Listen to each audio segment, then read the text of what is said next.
নমস্কার বন্ধুরা, আজকে আমরা কচি চাল কুমড়ো দিয়ে দারুণ স্বাদের একটা রান্না আপনাদের সঙ্গে শেয়ার করব, যেটা আপনারা একবার খেলে বারবার খেতে চাইবেন, এতটাই সুস্বাদু হয়। তাহলে আসুন দেখে নিই আমাদের আজকের রেসিপি। সবার প্রথমে এখানে একটা নিয়েছি চাল কুমড়ো। আর দেখুন, চাল কুমড়োটা কিন্তু একদম কচি আছে, বোটা আর ফুলটা এখনো আছে। ঠিক এরকম টাটকা দেখে নেবেন, তাহলে কিন্তু রান্নাটা খেতে খুব ভালো লাগবে। এবার আমি এই কুমড়োটাকে কেটে নেব। এবার দেখুন, আমি চাল কুমড়োটাকে কেটে নিয়েছি। প্রথমে খোসাটা ছাড়িয়ে এরকম গোল গোল চাকা চাকা করে কেটেছি। ঠিক এরকম মোটা করে রেখেছি, খুব বেশি পাতলাও না আর খুব মোটাও না। এখন আমি জল দিয়ে ধুয়ে নেব। আমি এখান থেকে ধুয়ে আরেকটা বাটিতে রেখে দিচ্ছি, একদম পরিষ্কার, তাই আমি একবারেই ধুয়ে নেব। আর গোটা অবস্থাতেও আমি একবার ধুয়ে নিয়েছি, জলটাকে একটু ঝরিয়ে নেব।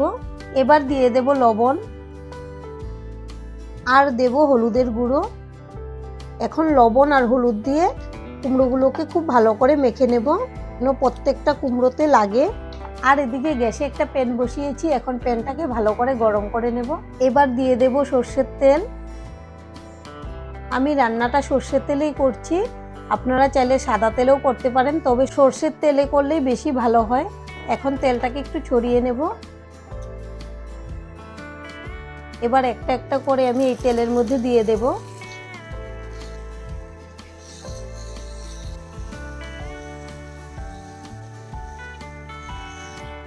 এখন ঢেকে দেবো আর গ্যাসের ফ্লেমটা মিডিয়ামে রেখেছি, যেন খুব ভালো করে সেদ্ধ হয়ে যায়। চাল কুমড়োগুলো ভাজা হতে থাক, এদিকে আমি নিয়েছি কাজু বাদাম আর পোস্ত, এগুলোকে আমি শিলপাটাতে বেটে নেব। 2 মিনিট পর ঢাকনাটা খুলে নেব। এখন উল্টে দেব।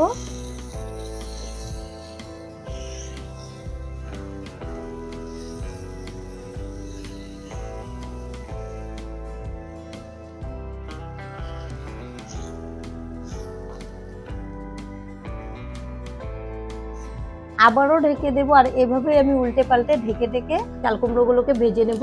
আরও 5 মিনিট পর ঢাকনাটা খুলে নেব। আর দেখুন, এবার কিন্তু সেদ্ধ হয়ে গেছে। আমি আপনাদেরকে দেখিয়ে দিচ্ছি, এই যে দেখুন, খুব সুন্দর করে সেদ্ধ হয়ে গেছে। এই 5 মিনিটের মধ্যে আমি উল্টে পাল্টে সুন্দর করে ভেজে নিয়েছি।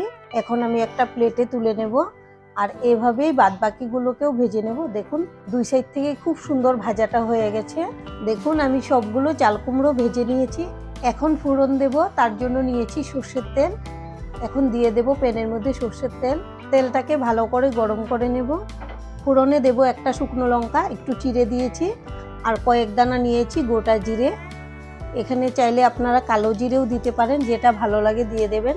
এখন মিষ্টি একটা সেন্ট আসা পর্যন্ত ভেজে নেব ফোড়নটাকে।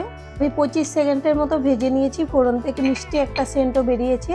আর এখানে নিয়েছি আমি পেঁয়াজ কুচি, দিয়ে দেব। পেঁয়াজগুলোকেও ভেজে নেব লাল করে।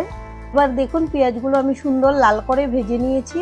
এখন দিয়ে দেব টমেটো কুচি। এখানে আমি একটা টমেটো কুচি করে নিয়েছি, আপনারা চাইলে এর মধ্যে টমেটো পেস্টও ব্যবহার করতে পারবেন।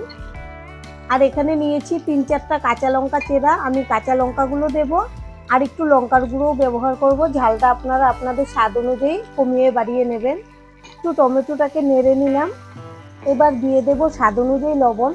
আমি কুমড়ো মাখাতেও লবণ দিয়েছিলাম, তাই বুঝে লবণটা দিয়ে দিতে হবে, যেন বেশি না হয়। এখন খুব ভালো করে মিশিয়ে নেব। লবণ দিয়ে খুব ভালো করে নেড়ে মিশিয়ে নিয়েছি আর গ্যাসের ফ্লেমটা লোতে করে দিয়েছি। এখন আমি ঢেকে দেব, যেন টমেটোগুলো খুব তাড়াতাড়ি সেদ্ধ হয়ে যায়। 1 মিনিট পর ঢাকনাটা খুলে নেব।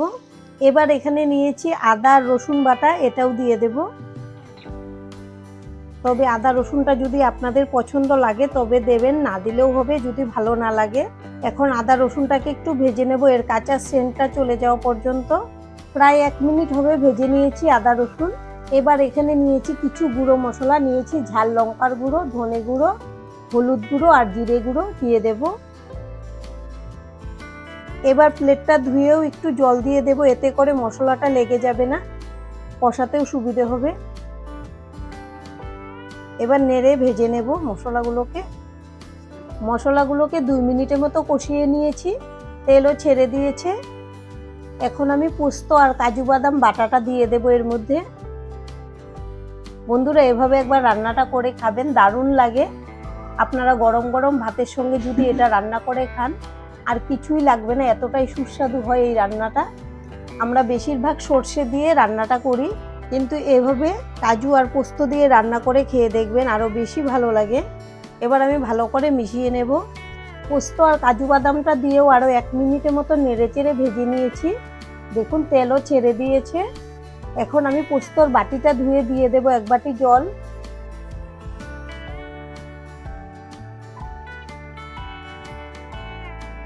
ভালো করে মিশিয়ে নেব। এবার ঝোল দিয়ে আমি খুব ভালো করে কষিয়ে নিলাম মশলাটার সঙ্গে। দেখুন গ্রেভিটা ফুটতে শুরু হয়ে গেছে। এখন ভেজে রাখা চাল কুমড়োগুলো এর মধ্যে দিয়ে দেব। আর বন্ধুরা, আমাদের রেসিপিটা দেখে যদি আপনাদের ভালো লাগে প্লিজ একটা লাইক অবশ্যই দিয়ে দেবেন। আপনাদের একটা লাইক আমাদেরকে অনেক উৎসাহ দেয় নতুন নতুন ভিডিও বানাতে। আর আমাদের পাশে থেকে চ্যানেলটিকে সাবস্ক্রাইব করে নেওয়ার জন্য অনুরোধ রইল। এভাবে আমি সবগুলো দিয়ে দেব।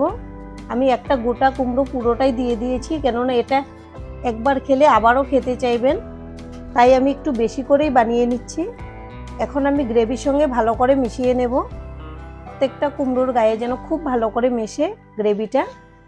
এবার আমি গ্যাসের ফ্লেমটা লোতে রেখে দেব আর ঢেকে দেব। 5 মিনিট পর ঢাকনাটা খুলে নেব। আর আমাদের চাল কুমড়োগুলো আগের থেকেই কিন্তু খুব সুন্দর করে সেদ্ধ হয়ে গিয়েছিল। এবার আরও গ্রেভির সঙ্গেও ভালো করে জাল করে নিয়েছি। আমাদের রান্না একদম পরিবেশনের জন্য রেডি। এবার আমি গ্যাসটাকে অফ করে দেবো আর একটা প্লেটে সার্ভ করে দেখাচ্ছি কেমন হয়েছে। এবার একটা প্লেটে আমি নামিয়ে নেব। আর এটা আপনারা গরম গরম ভাতের সঙ্গে বা রুটির সঙ্গেও পরিবেশন করতে পারবেন। আপনারা এটা যেভাবেই খান সব কিছুর সঙ্গে খুব ভালো লাগবে। আর দেখুন দেখতে কত সুন্দর হয়েছে। এভাবে আপনারা বাড়িতে বানান, আশা করছি সকলেরই ভীষণ পছন্দ হবে। আর আজকের ভিডিওটা এখানেই শেষ করব। সবাই ভালো থাকবেন, সুস্থ থাকবেন। সম্পূর্ণ ভিডিও দেখার জন্য অসংখ্য ধন্যবাদ।